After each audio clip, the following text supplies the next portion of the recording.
Bom dia, gente. Pretendo aqui abordar de forma introdutória os fundamentos históricos e conceituais que remontam à formação do Sistema Internacional de Resolução de Conflitos.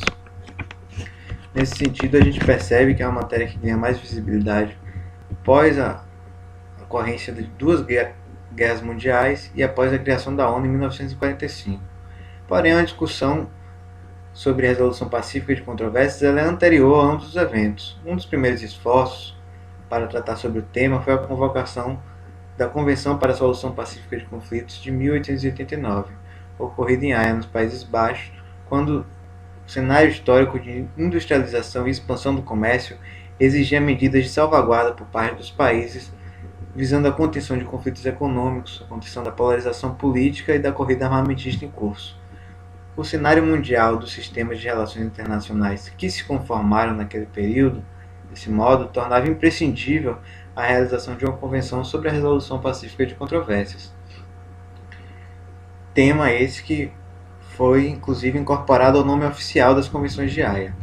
Sendo assim, foi nessa ocasião que o czar russo Nicolau II convocou a primeira conferência, com o consentimento de 26 países e estabelecendo diretrizes básicas, ou seja, normas gerais de mediação e arbitragem, além de discutir o direito das nações beligerantes e das nações neutras. Ocorre que, em um curto intervalo de tempo, o imperialismo e a competição entre os países haviam aumentado, tornando evidente a carência de um tribunal internacional para arbitragem que pudesse deliberar sobre possíveis conflitos.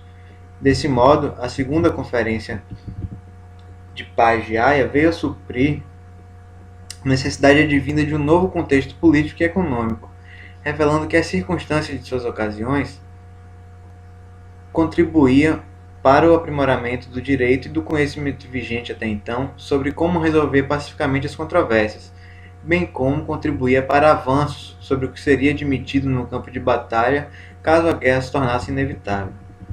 Já em 1919, a Liga das Nações, ou Sociedade das Nações, é criada ao término da Primeira Guerra Mundial, com sede em Genebra, na Suíça, e foi a primeira organização internacional de escopo universal em bases permanentes, integrada voluntariamente por Estados soberanos, com o objetivo principal de instituir um sistema de segurança coletiva, de promover a cooperação internacional e de assegurar a paz. Esse sistema de segurança coletiva, portanto, estabelecia que, se algum dos seus membros recorresse a um ato beligerante, esse ato seria considerado contra todos os membros, de forma que eles iriam romper relações comerciais, financeiras e diplomáticas. Esse pacto estabelecido na Liga das Nações foi incorporado à primeira parte do Tratado de Versalhes, que foi um tratado de paz entre as potências aliadas e a Alemanha após a sua derrota na Primeira Guerra Mundial. No intervalo de tempo entre a Primeira e a Segunda Guerra Mundial, vemos também a formação do Pacto de Brian Kellogg, ou Tratado de Renúncia de Guerra, que foi um pacto multilateral firmado por 15 países, composto de um pequeno preâmbulo de 3 artigos, afirmando que as partes assinantes condenavam o recurso da guerra para a resolução de controvérsias internacionais e que elas renunciavam à guerra como instrumento de política nacional nas suas mútuas relações. Já com a criação da ONU, após o término da Segunda Guerra Mundial, o princípio da resolução pacífica de conflitos é transformado em uma das normas a serem seguidas por todos os Estados-membros da organização, que demonstra um esforço a ser empenhado para a preservação da paz e para a manutenção da segurança nos sistemas internacionais através da abdicação do uso da força para a resolução de disputas, mas ainda para a preservação da segurança coletiva, com o objetivo de dissuadir os Estados-membros de qualquer ofensiva a outros Estados.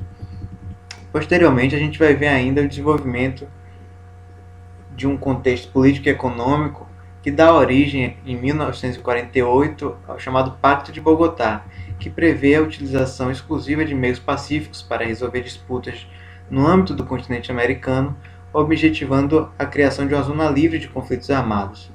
Esse foi um pacto estabelecido pela Organização dos Estados Americanos, E por mais que a gente perceba que inúmeros conflitos continuam a acontecer após esse pacto, é inegável a contribuição do princípio da solução pacífica de controvérsias internacionais para a manutenção da paz e estabilidade do sistema internacional no âmbito continental, pois cada disputa solucionada pacificamente através desses instrumentos corresponde a um conflito armado que foi evitado, poupando vidas e ao mesmo tempo fortalecendo a cooperação regional e internacional.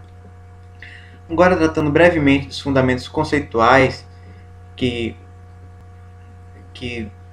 possibilitam a conformação de um sistema internacional de resolução de conflitos, a gente pode partir de uma análise sobre as premissas que orientam o desenvolvimento desse sistema, que podem ser melhor compreendidas a partir da convergência de dois conflitos, ou de dois conceitos cunhados por Hadley Boone em 1977, os conceitos de sistemas internacionais e de sociedades internacionais.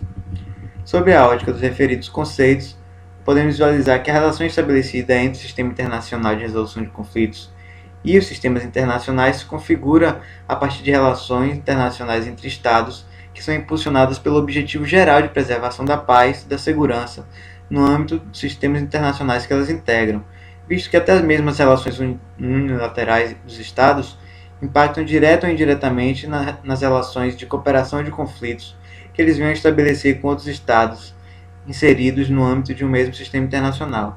Ademais, note-se que a relação entre o Sistema Internacional de Resolução de Conflitos e o segundo conceito, de sociedades internacionais, se configura na formação de redes internacionais de cooperação que se baseiam no compartilhamento de interesses e valores entre Estados e no escopo da resolução de conflitos, objetivam estreitar o relacionamento entre eles através da adoção de normas e instituições em comum na seara do direito internacional. Nesse sentido, a gente compreende que há uma relação de ambivalência entre os dois conceitos apresentados por Hadley, de modo que ambos contribuem com as premissas que compõem os fundamentos conceituais do Sistema Internacional de Resolução de Conflitos, quais sejam a solução pacífica de controvérsias e o fortalecimento da cooperação regional e internacional entre os Estados.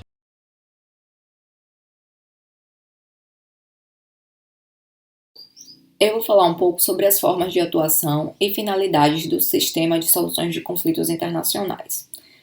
Primeiro, comecemos refletindo sobre o que é um conflito.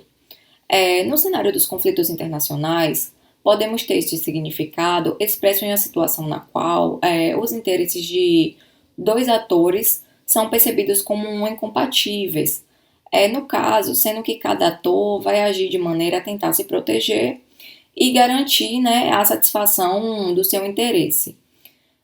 Nessa perspectiva, a questão da solução de controvérsias internacionais possui uma grande importância, até porque é necessária para a estabilidade de qualquer relacionamento social. Portanto, neste tópico, inicialmente, versaremos as formas de solução de controvérsias, ou seja, as maneiras pelas quais o conflito pode ser eliminado. Aqui, os atores podem chegar à conclusão de que os seus interesses não eram tão incompatíveis assim e podem ser acomodados de alguma forma. No caso, de alguma forma, a se realizar essa compatibilização sem prejuízo para a outra parte.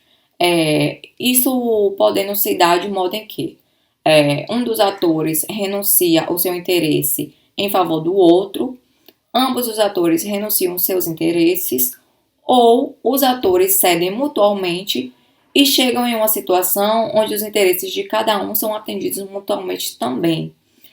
Olha, gente, é importante lembrar que esta questão das formas de solução não pode ser confundida com os meios de solução, visto que estes últimos são instrumentos utilizados para chegar-se a uma solução ou transcender o conflito.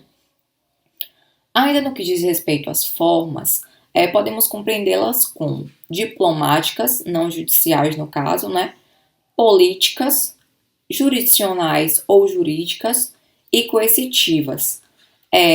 Avançadas estas formas, analisaremos agora sobre as suas finalidades, sendo elas a impeditiva, que versa para solucionar controvérsias entre Estados e organizações internacionais, e a preventiva, que busca prevenir que os Estados recorram ao uso privado da força no plano internacional.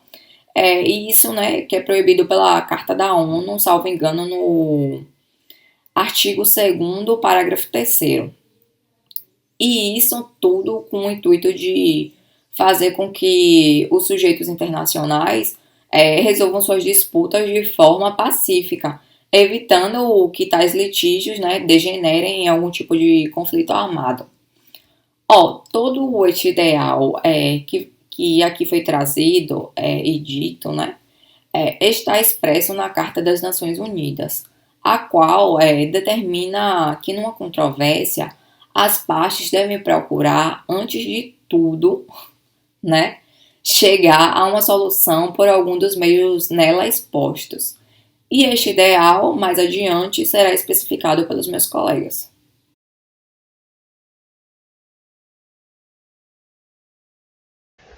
Outro meio de solução de litígios internacionais são os tribunais internacionais, que se diferenciam das outras formas de solução de disputas entre os Estados pelo fato de constituírem um organismo institucionalizado com funções claras e determinadas, baseadas em instrumentos internacionais solenes. A sua jurisdição e competências são permanentes. Possuem um corpo de juízes nomeados pelos Estados com o intuito de buscar uma representatividade universal. Com o passar do tempo, novos tribunais permanentes foram surgindo, com o objetivo de resolver vários problemas. Alguns surgiram com caráter universal e outros de caráter regional. Falando dos tribunais internacionais de caráter universal, um dos mais relevantes é a Corte Internacional de Justiça, que em 1920 foi instituída pelo Pacto da Liga das Nações, como uma corte permanente de justiça internacional, sediada em Haia e com abrangência universal. Com o início da Segunda Guerra Mundial, em 1939, essa corte foi extinta. Com a criação da ONU, a corte foi renomeada para a Corte Internacional de Justiça, CIJ, e passou a ser um órgão pertencente à Organização das Nações Unidas.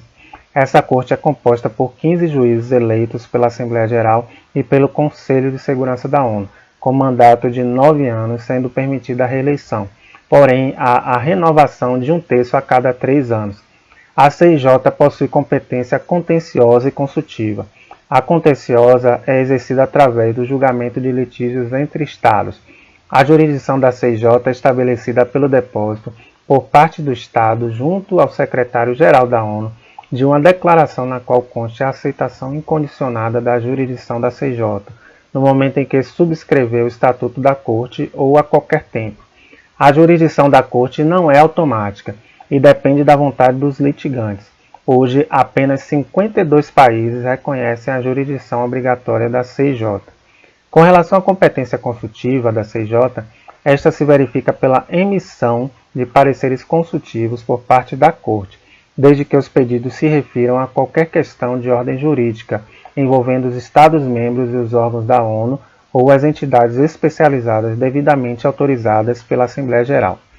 Outro exemplo de tribunal internacional de vocação universal é o Tribunal Internacional do Direito do Mar, instituído pela Convenção das Nações Unidas sobre o Direito do Mar, adotada em Montego Bay, Jamaica, em 1982.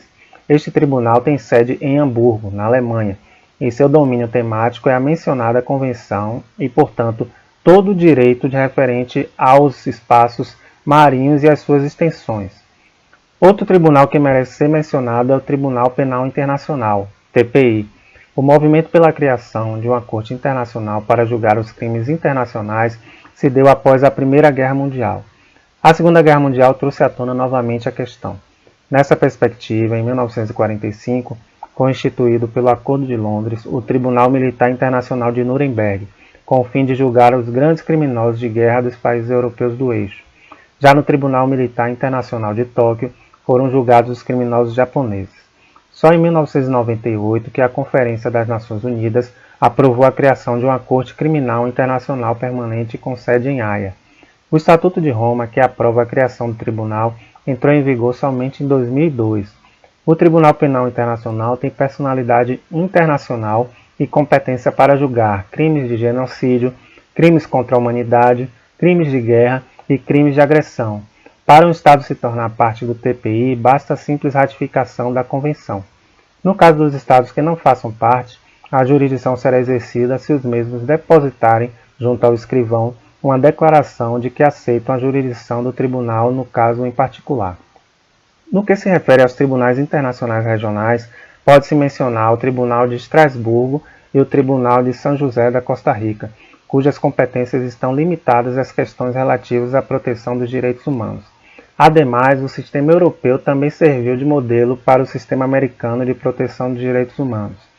No continente americano foi criada a Comissão Interamericana de Direitos Humanos, sediada em Washington, e a Corte Interamericana de Direitos Humanos, composta de 7 juízes nacionais dos Estados-membros da OEA, Organização dos Estados Americanos, e com sede em São José, na Costa Rica. A Corte Interamericana tem competência consultiva e contenciosa. Por fim, dentre os tribunais internacionais regionais, pode-se citar o Tribunal de Justiça das Comunidades Europeias, com sede em Luxemburgo, cuja competência está relacionada às questões ligadas à integração econômica regional, nas áreas de mercado comum. A missão do tribunal é assegurar o respeito do direito na interpretação e na aplicação dos tratados constitutivos das comunidades europeias, bem como das normas jurídicas adotadas pelas instituições comunitárias competentes.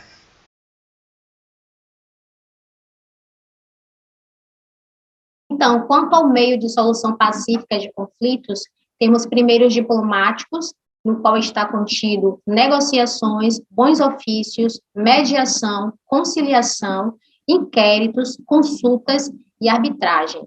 Primeiro, é importante salientar que a solução pacífica de conflitos entre os Estados foi se consolidando ao longo da história, constituindo-se um dos institutos que foram consagrados pelos usos e costumes internacionais. Então, nessa perspectiva, foram adotados principalmente no decorrer do século XX alguns tratados multilaterais com o fim de regular, em nível regional e em nível global, os mecanismos para a solução pacífica de disputas. Assim, entre as convenções realizadas em nível global, pode-se citar a Convenção de Haia para a Solução Pacífica de Conflitos Internacionais, de 1899 e de 1907, e o Ato Geral de Arbitragem de Genebra, ou Ato Geral para a Solução Pacífica de Conflitos Internacionais, que foi em 1928. Então, quanto a esses modos pacíficos de solução de litígios internacionais, é que iremos fazer agora uma rápida análise. Começando por negociações. O primeiro meio de solução pacífica de conflitos, e o mais comum, são as negociações diplomáticas. Estas podem assumir a forma de negociações bilaterais entre dois sujeitos do direito internacional público ou de negociações multilaterais, as quais podem ocorrer sem referência a um foro institucionalizado. Além disso, temos os bons costumes. A Carta da ONU não menciona os bons costumes como meio pacífico de solução de controvérsias, mas esse procedimento é um dos mais antigos e já foi consagrado pelos usos e costumes internacionais. Se caracterizam pelo entendimento entre as partes envolvidas em um conflito, facilitado pela ação amistosa de um terceiro. Esse terceiro é uma pessoa de direito internacional, ou seja, um Estado ou organização internacional. Temos também a mediação. A mediação se aproxima bastante dos bons ofícios, já que ela também importa o envolvimento de terceiro no conflito. Este, por sua vez, não possui uma atuação meramente instrumental, assim, o mediador não se restringe a simplesmente propor uma base de negociação, mas antes, a propor a base de um acordo. O mediador, ele participa de maneira regular e ativa nas negociações, e a mediação tanto pode ser oferecida quanto solicitada. Temos também a conciliação, que é um outro meio pacífico de solução de controvérsias, é uma espécie de variação de mediação que se caracteriza por maior aparato formal. Assim sendo, a conciliação é exercida em coletivo, ou seja, não há um conciliador, mas uma comissão de conciliação, cuja função é o exame e a apresentação de uma solução a um litígio. Em verdade, a conciliação é uma mediação institucionalizada, sujeita a regras e procedimentos. Além disso, temos também inquéritos, que se referem a um procedimento preliminar de instância diplomática, política ou jurisdicional, com o fim de estabelecer antecipadamente a materialidade dos fatos. Os inquéritos normalmente se fazem presentes quando uma situação de fato reclama esclarecimento, bem como geralmente são conduzidos por comissões semelhantes às de conciliação. Tais comissões, portanto, têm por fim apurar fatos ainda ilíquidos, de modo que se prepare adequadamente o ingresso a uma das vias de efetiva solução do conflito. Temos consultas. A consulta como método pacífico de solução de litígio pode ser conceituada como uma troca de opiniões entre dois ou mais litigantes, direta ou indiretamente, interessados em uma disputa internacional, com o fim de alcançarem uma solução conciliatória. E, por fim, temos a arbitragem, que é um dos meios mais antigos de solução de controvérsias, se caracteriza por ser um procedimento através do qual os litigantes escolhem um árbitro ou um tribunal composto de várias pessoas, normalmente escolhidas pela sua especialidade na matéria, para dirimir o litígio ou dirimir um litígio mais ou menos delimitado pelos seus litigantes. E, para concluir essa parte aqui, como um outro meio de solução pacífica de conflitos, nós temos os meios políticos. Estes são exercidos quando existe litígio de certa gravidade, desconforto no cenário internacional, que se encontra na eminência de uma guerra entre os Estados envolvidos. Portanto, os órgãos políticos ou organizações tomam para si a solução do conflito.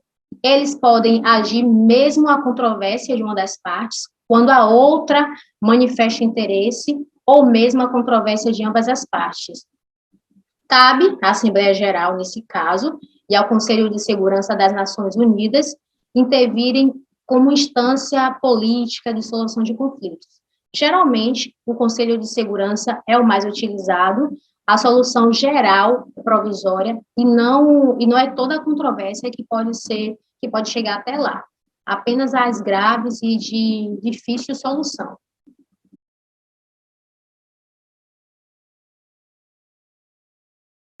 Meio de solução pacífica de conflitos jurisdicionais e coercitivos.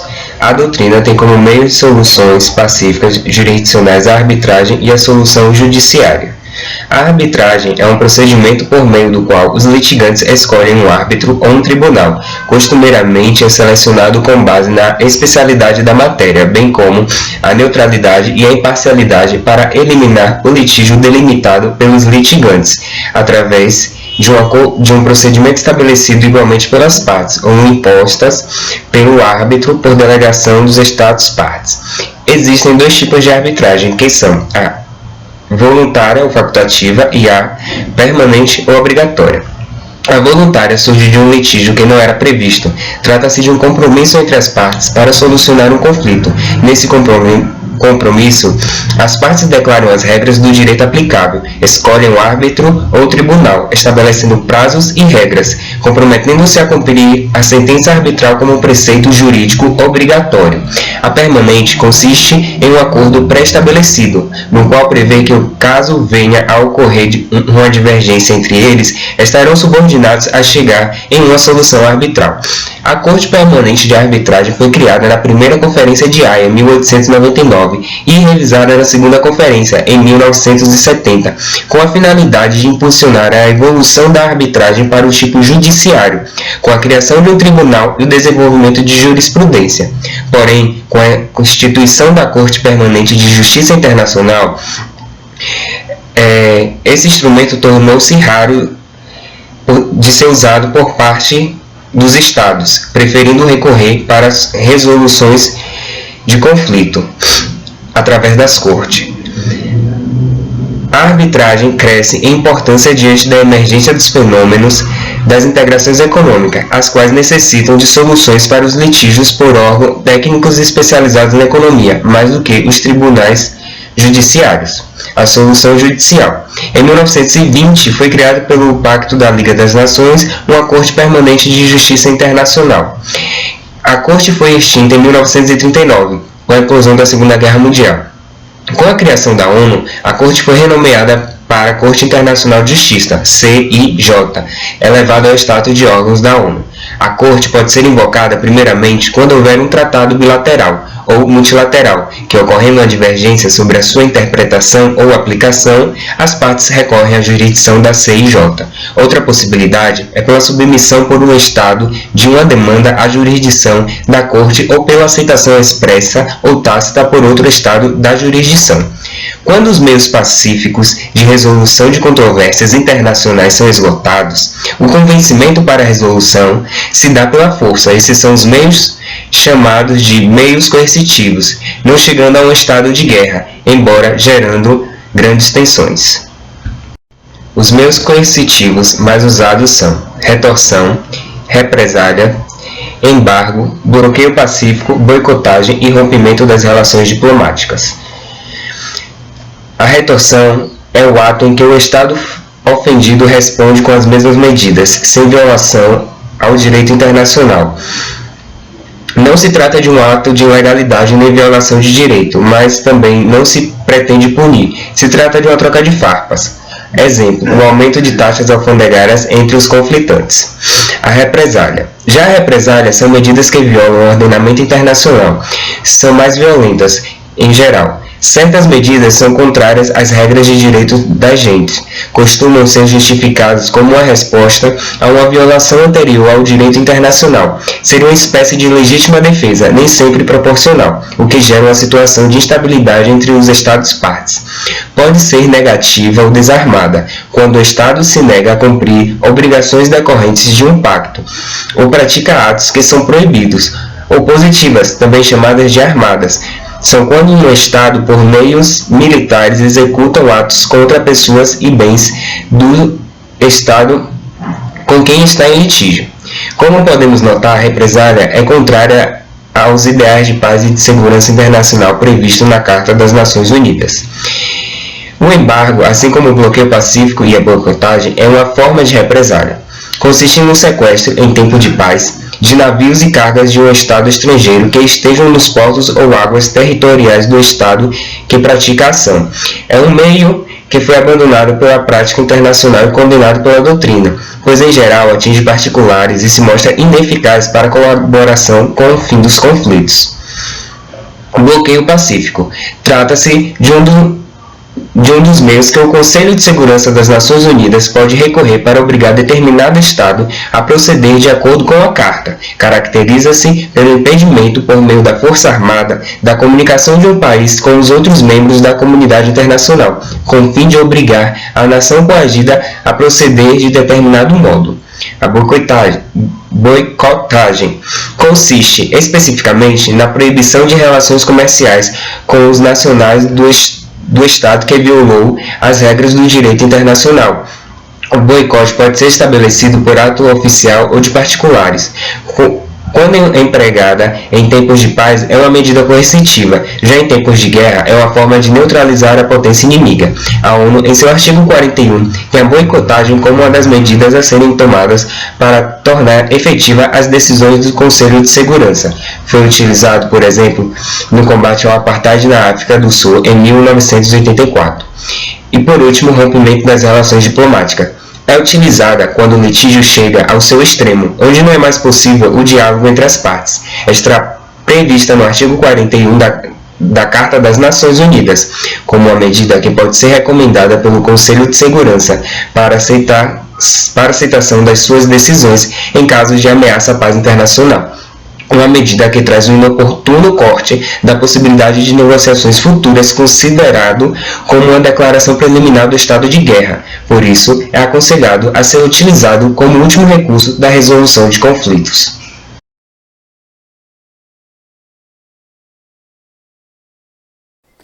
No tocante aos conflitos armados, temos que, apesar dos diversos mecanismos de solução de disputas, as controvérsias entre os Estados podem degenerar em uma guerra que, até a primeira metade do século XX, era juridicamente ilícita. A partir desse entendimento da licitude dos recursos das armas como meio de ação política que foram editadas várias regras. Dentre todas as declarações editadas, a mais importante foi a Comissão de Genebra, em 1864, que é considerada o início do direito humanitário. A Convenção de Genebra, em 1864, criou o Comitê Internacional da Cruz Vermelha e transformou o que antes eram normas costumeiras em direito. Em 1949, diante da necessidade de atualizar e ampliar o acervo normativo humanitário, foram celebradas 4 comissões em Genebra. A primeira, sobre a proteção dos feridos e enfermos na guerra terrestre, a segunda, sobre a proteção dos feridos, enfermos e náufragos na guerra naval, a terceira, sobre o tratamento que deve ser dispensado aos prisioneiros de guerra, e a quarta comissão, tratando da proteção dos civis em tempos de guerra. Em 1977, foram firmados 2 protocolos adicionais às comissões de 1949, também com o propósito de reafirmar e desenvolver o direito internacional humanitário aplicável aos conflitos armados. O protocolo primeiro se refere à proteção das vítimas de conflitos armados internacionais, nos quais se incluem as guerras de libertação nacional. O protocolo segundo, por sua vez, cuida da proteção às vítimas de conflitos armados sem caráter internacional, o que equivaleria aos conflitos internos do gênero guerra civil. Em oposição ao direito de Genebra ou direito humanitário está o direito de Haia, formado pelas comissões de Haia em 1907. Ainda que as regras de Haia disciplinem sobre as práticas cabíveis apenas no cenário de guerra lícita, algumas normas ainda hoje são úteis no âmbito dos conflitos armados que desafiam o ideal pacifista das Nações Unidas. Desse modo, o direito à guerra, propriamente dito, apresenta limitações em razão das pessoas, em razão do lugar e em razão das condições. Assim, os não combatentes devem ser poupados de qualquer ataque ou dano intencional. Os ataques só devem se dar sobre alvos militares e ficam proibidos as armas e os métodos de guerra que ocasionam sofrimentos excessivos aos combatentes inimigos. Ao que se refere ao uso da força, um ponto marcante na história do direito internacional, que implicou significativa alteração no rumo do uso da força pelos Estados, ocorre em 1919, com a aprovação do Pacto da Sociedade das Nações, logo após a Primeira Guerra Mundial. Essa mudança consistia em uma obrigação de empregar meios pacíficos para solucionar as questões entre os Estados e de não recorrer à guerra sem antes esgotar as possibilidades de uso de meios pacíficos. Em 1945, a Carta das Nações Unidas, em seu preâmbulo, se propôs a preservar as gerações vindouras do flagelo da guerra, que por 2 gerações consecutivas trouxe sofrimentos indizíveis à humanidade. A Carta das Nações Unidas menciona o uso da força em 3 ocasiões. No artigo 2.3, quando fixa que os membros resolvam suas controvérsias internacionais por meios pacíficos, de modo a não ameaçar a paz, a segurança e a justiça internacional. No artigo 2.4, determinando que os membros evitem a ameaça ou uso da força contra a integridade territorial ou a independência política de outro Estado. No artigo 51, quando preserva o que chama de direito inerente de legítima defesa individual ou coletiva em caso de ataque armado. Estas disposições da Carta implicaram uma alteração em praticamente tudo que o direito internacional havia construído durante séculos, sobre o conceito de guerra justa e uso da força, de modo que a legítima defesa se tornou o único meio legítimo para o uso da força. O modelo das Nações Unidas privilegia a busca da paz, se não em detrimento, mas ao menos a considerando mais importante do que a própria justiça. A história da ONU evidencia as dificuldades na implementação do modelo de segurança coletiva, planejado pelos autores da Carta. Assim, o direito de veto atribuído aos membros permanentes do Conselho de Segurança transformou-se em um dos pontos de atrito mais sérios do processo de tomada de decisões daquele órgão, principalmente durante os anos de Guerra Fria, já que os referidos membros permanentes utilizam seu poder de veto de acordo com seus interesses. Todos esses aspectos fizeram que o artigo 2.4 sofresse um impacto em sua credibilidade. No que tange à legítima defesa como meio de solução de conflitos, o artigo 51 reconhece o direito da legítima defesa em caso de ataque armado e até que o Conselho de Segurança venha a tomar medidas necessárias para a manutenção da paz e da segurança internacional. Partindo desse dispositivo que expressamente faz a menção à necessidade de um ataque armado e do artigo 2.4, que veda o uso da força, ganha inegável vigor o argumento de que a legítima defesa preventiva, bem como as represálias, são recursos ilegais à força. As represálias, como dito anteriormente, é um recurso ilegal à força. As represálias são medidas de forças contrárias ao direito internacional adotadas por um Estado em decorrência de atos ilícitos praticados contra ele por outro Estado, com o fim de impor a este o respeito ao direito. Assim, as represálias consistem em atos intrinsecamente ilícitos que procuram ser justificados por representarem uma resposta a um anterior ato ilícito, tendo por finalidade a retratação, a reparação ou ainda uma indenização por parte daquele que é alvo da represália. São recursos temporários e limitados que não chegam a alterar o estado de paz nem a atingir estados terceiros. Um instituto que guarda semelhança com a represália é a retorção.